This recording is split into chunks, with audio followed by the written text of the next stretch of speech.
wait and see. And if inspiration comes back, I might start. If not, then find something else to do. Do you know what would give you that inspiration to start up tennis again?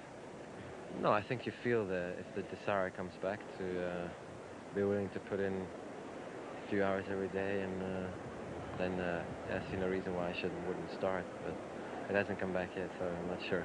We'll see. How about watching your Greenwich neighbor here? Will that give you any inspiration, do you think? Well, yeah, sort of. I guess it's nice to see that there's still some players around that are 30 and more. You know, I think it's encouraging for at least for me. I'm only 28, but it feels like, you know, these guys are still out here, so there's no reason why you can't do it yourself if you want to.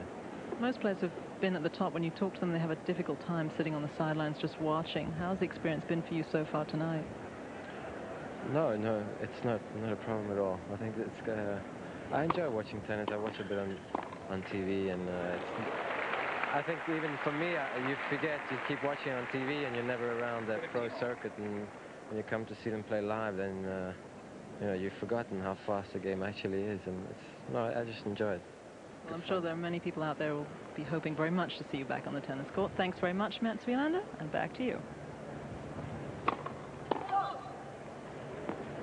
Well, John's smiling a little bit when Mats likes seeing those guys over 30 still out there playing. Yeah, well, he was a great player, and it's good to see him around. Of course, both of you can testify that a year and some months will make it awfully tough if he ever does get that inspiration. Well, that's Bjorn Borg about taking a couple years off and coming back. Borg's doing what he does best, serving and then volleying. First volley deep, and then the next one angled short.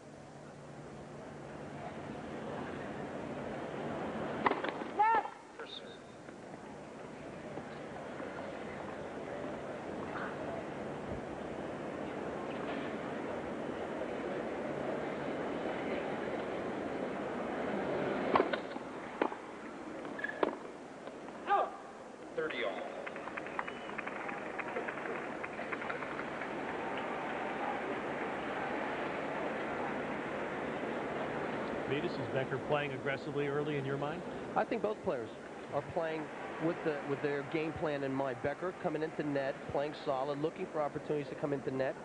Lendl, on the other hand, trying to keep Becker as pinned to the baseline, going for his forehand, and he's starting to hit the ball a lot more solid. So it's going to be a seesaw battle back and forth. I don't think any one player will be able to take a clear advantage and breeze through 3 sets.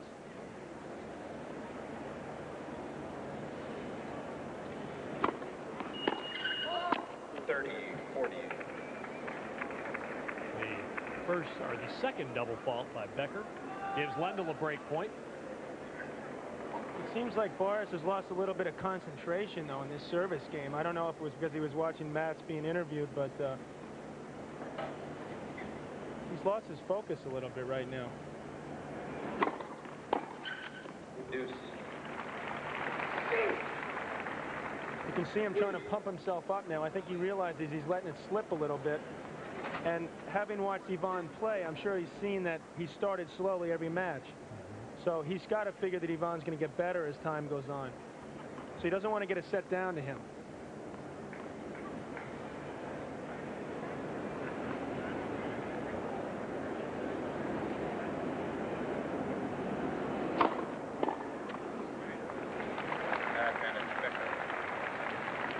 Huge first serve there, 118.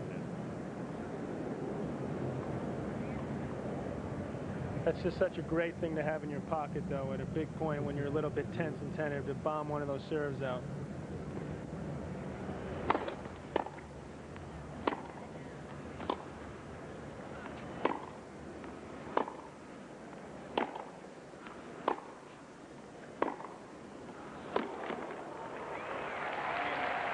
Well, Becker came back there. He was at a break point.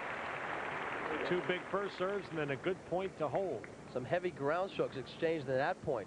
Back and forth, both players hitting the ball deep, and then Boris sees his opportunity to go down the line.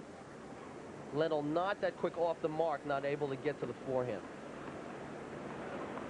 Earlier today, this was a battle. More than 4 hours for Edberg to survive. He plays the winner of this match, Wayne Ferreira, over Emilio Sanchez in 4 sets. Ferreira in the quarters against the winner of Chang, Washington. Oh. 15 love.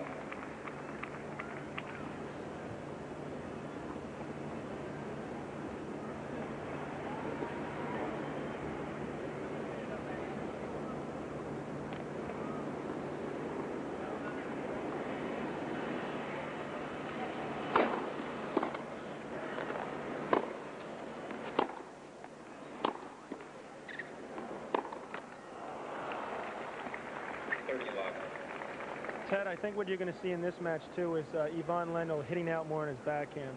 The previous matches, he was chipping his backhand and bunting it, as Jimmy Connors said. But the reality is, I think he feels like he needs to put out a little more against a Boris Becker. I don't think he'll be comfortable if he just is content to chip and wait for Becker to do something. He needs to be more offensive than I think he recognizes that.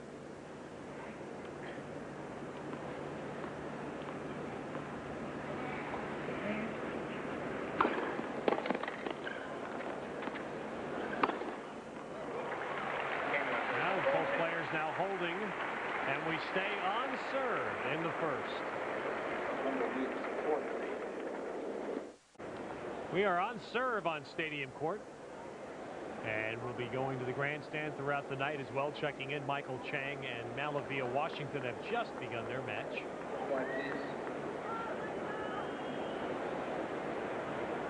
This is going to be one of those nights. U.S. Open, the attraction, of course, of 2 great names in the sport. Players are ready. Thank you. Players continuing to wait for those seated in the lower parts of the stadium to find their seats. And on the grandstand, we've got 2 great young players. So not many people that are maybe not in the tennis mainstream have heard of Malavia Washington, but he can play. He can play, and we know about Michael Chang. I think one of the quickest players on the court. Yeah, I think there'll be some long points over there today. I hope they brought several pairs of shoes.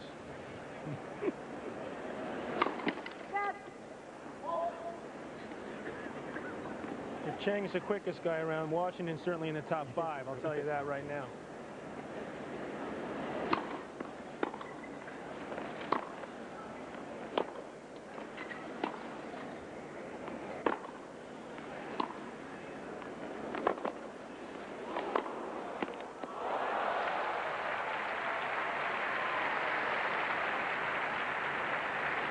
And John brought up a very good point earlier. For Boris to be effective, he wants to keep the ball deep, but then mix it up with the short one. He brings Ivan Lendl in. He knows he's not comfortable there, then comes up with the good backhand passing shot cross court. This is a good play by Lendl, though, considering. At least he made Becker hit the pass. So they're both picking up their games game by game.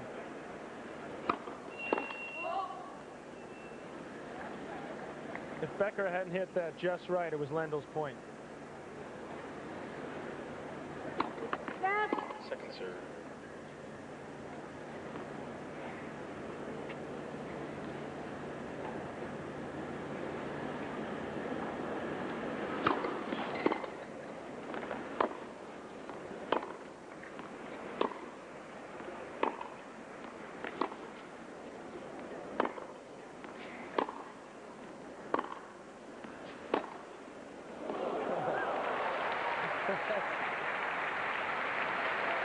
That's a big forehand.